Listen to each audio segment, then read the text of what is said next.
नमस्कार बच्चों, मेरा नाम है राहुल और आप देख रहे हैं मैं क्लास। तो चलिए आज हम आपको दिखा देते हैं कार्य पत्रक 70, साथ के साथ आपका बोर्ड का पेपर दिखाएंगे 18/1/2022 का। ये आपका वर्कशीट है, विषय गणित, कक्षा 10, ठोस और आकृति। अब ये देखेंगे, ये 12 मार्च 2020 को पेपर हुआ था और कौन सा है ये, मैथमेटिक स्टैंडर्ड सैद्धांतिक।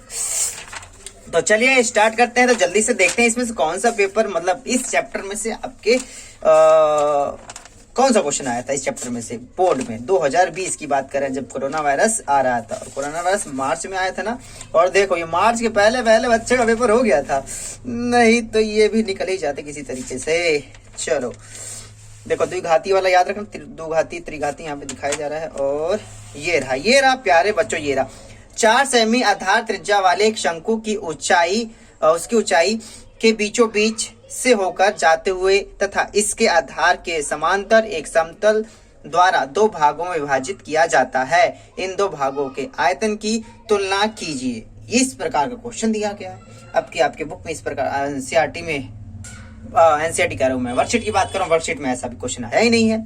वर्कशीट में तो सिंपल क्वेश्चन दिए जा रहे हैं। और है क्या इसमें क्वेश्चन, और ये रहा, ठीक है। एक बाल्टी एक शंकु के छिन्नक के आकार की है। मेरे ख्याल से आपके पास छिन्नक नहीं है आप लोगों में, शंकु का छिन्नक देखते हैं आता कि नहीं आता है, ठीक है। जिसकी ऊंचाई 30 सेंटीमीटर तथा इसके निचले तथा ऊपरी वृत्तीय सिरों को त्रिज्या 10 सेंटीमीटर 20 सेंटीमीटर बाल्टी पर धारिता ज्ञात कीजिए, ठीक है। तो ये एक क्वेश्चन पूछा गया है और ठीक है, इस चैप्टर से यही 2 क्वेश्चन पूछे गए थे और मैंने यहाँ पे भी दिखा दिया था, ठीक है। देखो ये वाला तो आपने देख ही लिया होगा।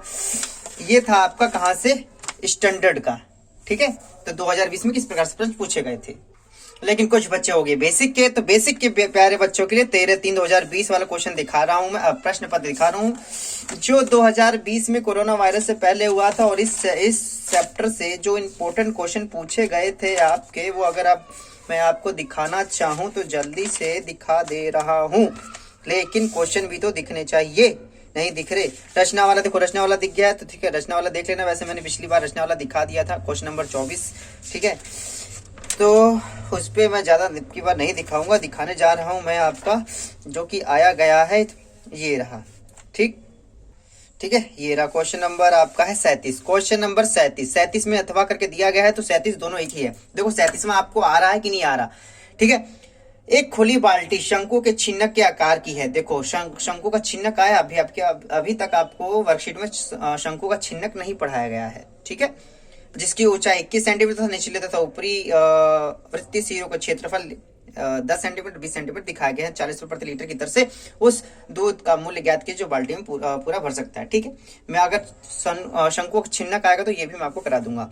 लेकिन देखो अगर छिन्नक नहीं आ रहा तो देखो, एक ठोस एक गोले पर अध्यारोपित है, एक शंकु के आकार का है, दोनों की त्रिज्याएं 3.5 सेंटीमीटर तथा ठोस की कुल ऊंचाई 9.5 सेंटीमीटर। इस ठोस का आयतन ज्ञात कीजिए। तो प्यारे बच्चों ध्यान से देखोगे तो यहाँ से मिलता जुलता क्वेश्चन दिया गया है। एक शंकु के आकार का ठोस समान आधार वाले, यहाँ पे आधार समान है, ठीक है, वहां पे भी आधार समान है 3.5, त्रिज्या 1 सेंटीमीटर, शंकु की ऊंचाई उसकी त्रिज्या के समान है। लेकिन यहाँ पे जो शंकु की ऊंचाई, ठोस की कुल ऊंचाई दे दी गई है, यहाँ पे 3.5 अगर घटा लोगे तो आपको शंकु की ऊंचाई आ जाएगी, ठीक है। तो ये देखो क्वेश्चन पूछा गया था बोर्ड के पेपर में। उम्मीद है आप ये क्वेश्चन आराम से लगा लेंगे, ठीक। तो चलिए हम अपने इस पे आ जाते हैं। तो प्यारे बच्चों बेसिक वाले भी आपने देखे ना, बेसिक में और कुछ खास था वह नहीं, ठीक है। यही 2 क्वेश्चन इंपॉर्टेंट थे और चलो हम आगे लगाना शुरू करते हैं। और घन का आयतन LBH, घनाभ का आयतन ए सुन बे, बेलन का आयतन πr² h, शंकु का आयतन 1/3 πr² h, ठीक है।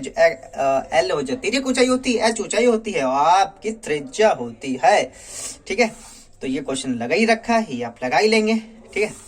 क्वेश्चन नंबर, उदाहरण नंबर 2 कैप्सूल है, कैप्सूल भी आप लगा ही लेंगे, ठीक है। तो घुमा फिरा के गोले का आयतन, एक बार फॉर्मूला देख ले, गोले का आयतन होता है 4/3 πr³ और अर्ध गोले का आयतन होता है 2/3, सेम 2/3 πr³। ये ध्यान रखना, कहते हैं छोटी सी बात है लेकिन फिर भी याद रखो तो अच्छी बात है। चलिए प्रश्न नंबर 1 पे आ जाते हैं। 16, 12 और 10 सेंटीमीटर वाले एक घनाभ के 2 सेंटीमीटर किनारे वाले कितने घन बनाए जा सकते हैं। मतलब आपका घनाभ है इतना बड़ा, ठीक है, इतना बड़ा घनाभ है, इसको काट काट के किस हिसाब से काटना है कि जो घन बने वो आपका 2 सेंटीमीटर 2 सेंटीमीटर का बनना चाहिए। तो कितने घन बन सकते हैं, तो चलिए इसको हमने किस प्रकार से लगाया है। देखो यहाँ पे जो वर्कशीट नंबर 70 16, 12, 10 दिया गया है और 2 सेंटीमीटर वाले जो घन आपकी इस प्रकार से बनाने हैं। तो घनों की संख्या किस प्रकार से निकालेंगे, जो घनाभ है ना, चाहे कुछ भी आए, बड़ी चीजों को ऊपर और जो चीज बनानी है उस चीज को नीचे। मैंने यहाँ पे चित्र बनाने की कोशिश की ताकि आप लोगों को अच्छे से और समझ में आ जाए, ठीक है। घनाभ को अगर छोटे वाले घन से भाग दे देंगे तो आपको पता चल जाएगा। यहाँ पे अगर 2 सेंटीमीटर लिखूं, 2 सेंटीमीटर लिखूं तो आपका 2 सेंटीमीटर जिस वाले से भाग देंगे वही आपका आएगा। 2 सेंटीमीटर 2 सेंटीमीटर 2 सेंटीमीटर, ठीक है। तो ये आपको याद करने के लिए उस घनाभ को भाग दे देंगे तो आपका कितने घन कुल आ जाएगा। यहाँ पे तो मैंने बस 5-6 घन बना रखे हैं, लेकिन नीचे आते हैं, देखते हैं किस प्रकार से लगाएंगे। घनाभ का आयतन अपॉन में घन का आयतन, घनाभ का आयतन LBH और घन का आयतन A⁻3। तो घनाभ का आयतन LBH 16, 12 और 10 और घन का हो जाएगा 2 क्योंकि उसका जो कोण दे रखा है 2 सेंटीमीटर का है, ठीक है। 2 8 16, 2 6 12, 2 5 10, 5 8 5 सॉरी 8 6 5 8 6 5 6 5 30, 3 8 3 24, 240 घनों की संख्या हो जाएगी। ये क्वेश्चन नंबर पहले का ही हो गया आपका आंसर, ठीक है। क्वेश्चन नंबर दूसरे पे चलते हैं। देखो झोल क्या है, मतलब हाँ इतना काम कर रहे हैं, सवाल तो बदल के देंगे ना भैया, इतनी तनख्वाह मिल रही है, सवाल तो बदलना पड़ेगा। देखिए यहाँ पे एक शंकु के आकार का ठोस समान आधार वाले अर्धगोले पर खड़ा है, इसकी त्रिज्या 1 सेंटीमीटर और शंकु की ऊंचाई उसकी त्रिज्या के समान है, ठोस का आयतन ज्ञात कीजिए। तो आपको ये दिखा दूं तो आपका प्रश्नावली ये कितना है 13.2 क्वेश्चन नंबर 2। अब यहाँ पे देखेंगे 13.2 क्वेश्चन नंबर 2, अरे यार क्वेश्चन नंबर 1 था, क्वेश्चन नंबर 1, ठीक है। यहाँ देखेंगे एक ठोस अर्धगोले पर खड़े एक शंकु के आकार का है, ठीक है, जिसकी त्रिज्या 1 सेंटीमीटर है तथा शंकु की ऊंचाई उसकी त्रिज्या के बराबर है। इस ठोस का आयतन अज्ञात कीजिए, पाई के पदों में ज्ञात करना है। लेकिन भैया वर्कशीट को कहाँ, पाई के पदों में है ही नहीं। अब कहोगे सर जी पाई के पदों में आए ना आए क्या फर्क पड़ता है, लेकिन चलिए सवाल लगाते हैं तो आपको पता चल जाएगा पाई के पदों में आना चाहिए कि नहीं आना चाहिए। चलिए जो एक शंकु है, इसका आधार जैसा आधार है वैसा ही इसका एक अर्धगोला बनाए रखा है। जो इसकी त्रिज्या है वही शंकु की ऊंचाई है, त्रिज्या 1 सेंटीमीटर है तो शंकु की ऊंचाई भी 1 सेंटीमीटर होगी और इसका भी r त्रिज्या, तो इसे 1 सेंटीमीटर आ लिख सकते हैं। इस ठोस का आपको आयतन ज्ञात करना है, तो ठोस का जो आयतन होगा शंकु का आयतन प्लस अर्धगोले का आयतन। जो शंकु का आयतन होता है 1/3 पाई r स्क्वायर h और अर्धगोले का 2/3 पाई r क्यूब।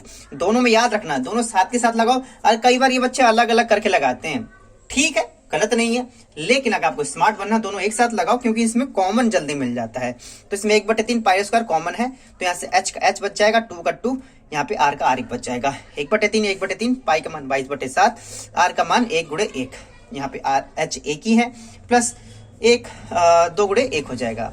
तो यहाँ पे 22 का 22, 7 तियां 21, ठीक है, 2 एकम 2 1 3 आ जाएगा। अब यहाँ से देखो 3 एकम 3, 3 सत्ते 21, 3 सत्ते 21, 22/7 का मान होता है 3.14 सेंटीमीटर, हो जाएगा आंसर। अगर इन्होंने थोड़ा बुक से मिलता जुलता ले लिया होता तो 22/7 आ तो रहा था, पाई सेंटीमीटर क्यूब भी तो हो सकता था, लेकिन नहीं, नया क्वेश्चन बनाना है, नया क्वेश्चन। मैंने काट कूट के याद आया तो मुझे लगा ये तो पुराना, जब 22/7 तो क्वेश्चन नहीं आना चाहिए। मैंने बुक में देखा तो ये सेम टू सेम क्वेश्चन दे रखा है, लेकिन उसने पाई हटा रखा है। लेकिन माई सीबीएसई क्लास पे प्यारे बच्चों आप पढ़ रहे हैं तो पिछले साल के प्रश्न पत्र के साथ साथ एनसीईआरटी बुक भी देखने के लिए मिल जा रही है। उम्मीद है कुछ न कुछ नया सीखने को मिला होगा। माई सीबीएसई क्लास की इस वीडियो को देखने के लिए धन्यवाद, ठीक है। तब तक के लिए जय हिंद, जय भारत।